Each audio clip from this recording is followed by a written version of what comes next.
Hi, I have a Farmstead IPA from Hill Farmstead, Self-Reliance Big Secret. This is the newest one, and it's quite fresh. Bottled July 22nd, so that means it's about August, September, 3 months old, a little over maybe. So this is these IPAs that were conditioned in oak barrels, not aged extensively. And then they dry hop them after the barrel aging, but I don't think they heavily dry hop them like the regular clean IPAs. This is somewhere. It's not a bread IPA. It's not quite like the really expensive beers like E, where it's like an Edward that's been extensively barrel aged for years and then dry hopped afterwards and then bottled. It's something sort of in between, I guess. Yeah, only $15 for these bottles, and they've been doing a whole bunch of these single hopped Self-Reliances. Back in the day, Self-Reliance was just like a different clean pale ales series. So the only one of these new Self-Reliances I've had was the Motueka. Ooh, good pop in there. And it was pretty good, but it was pretty sour still for me, and the combination of, bitterness and sourness is a bit much, but I thought I'd give this one a try, especially because I got it ultra fresh. And I'm a pretty big fan of Big Secret. Probably like it more than Galaxy. So we will see what I think of this one. It was quite carbonated when I opened it there. And now they're using these caps that are like a little plastic insert that I think really help to prevent any oxygen ingress or anything. I've had a couple of really old beers, like 7-year-old beers that had this sort of thing in there that didn't seem very oxidized at all. So that has a good lively head. Carbonation is not crazy, but the head formation is pretty nice. Yeah, it's definitely got some lactic acid happening in there. It smells a little bit like a dry hopped kettle sour. It's not exactly funky. The Brett notes in most Hill Farmstead beers are pretty mild. You never get really big barnyard unless you're getting something that's like Dorothy or something a little different from their normal character. And the head's sticking around really well. So Big Secret is tropical. I usually get a little bit of a menthol note in it, just like Galaxy, but less so, and it's spicy.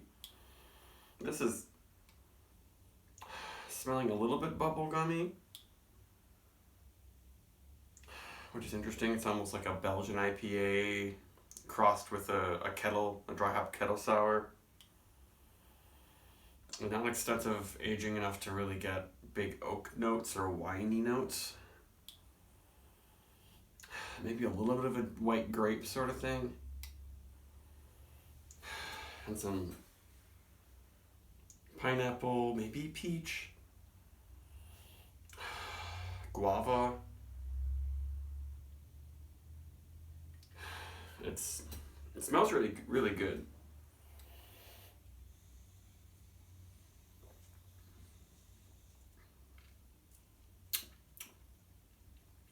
But it definitely has a very lemony lactic tart quality.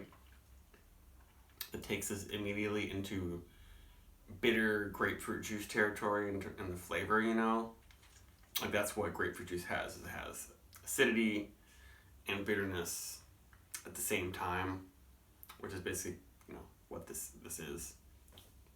A sour IPA, I guess, more or less.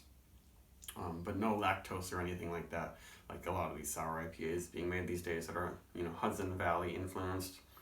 This is definitely the Hill Farmstead take on a sour IPA. Smarties, sweet tarts. That's a lot of what I'm getting. I wish they would just tone down the lactic acid. A lot of people really like these beers. It's not too sour, but just the combination of definitely some boiled hops in here to get some IBUs, not a lot, and then a dry hopping, maybe not super extensive, but enough to really make it definitely IPA-like. But then with that lactic acid bite, it just seems a lot like grapefruit to me. Like actual grapefruit juice, which is, whenever I buy some, I'm like, oh, I love grapefruit, and I drink like a little bit of it, and it's like, whoa, this is real astringent. I wish maybe they would blend this with some Dorothy, or I don't know. Because there's just too much bitterness and acidity and astringency kind of coming at you. It's not juicy, and it's not funky. It's not exactly my thing. It's done really well. It's better than basically every kettle sour, dry hop kettle sour out there. It's not that expensive, but it just is not a wholly pleasant experience for me. I used to be obsessed with dry hop sours, and it reminds me a little bit of like Funky Gold Citra and Funky Gold Mosaic from Prairie, which are good. I had one of those recently, and they're pretty darn good, but you just can't avoid getting this bitter, acidic bite that is just a bit much.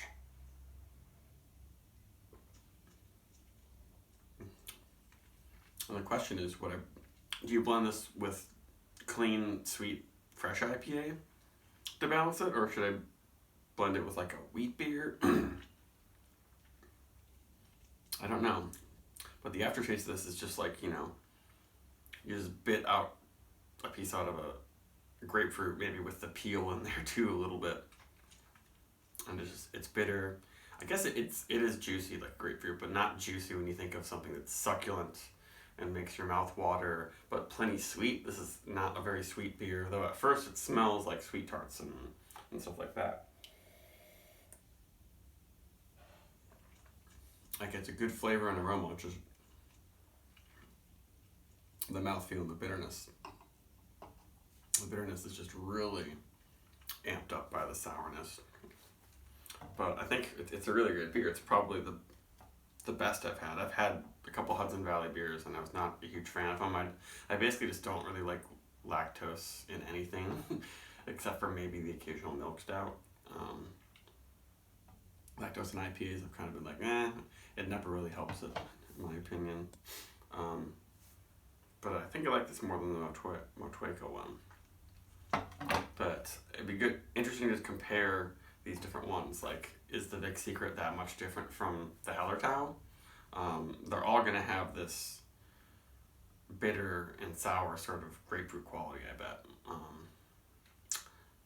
But I guess that's it. I'm rambling. Bye-bye.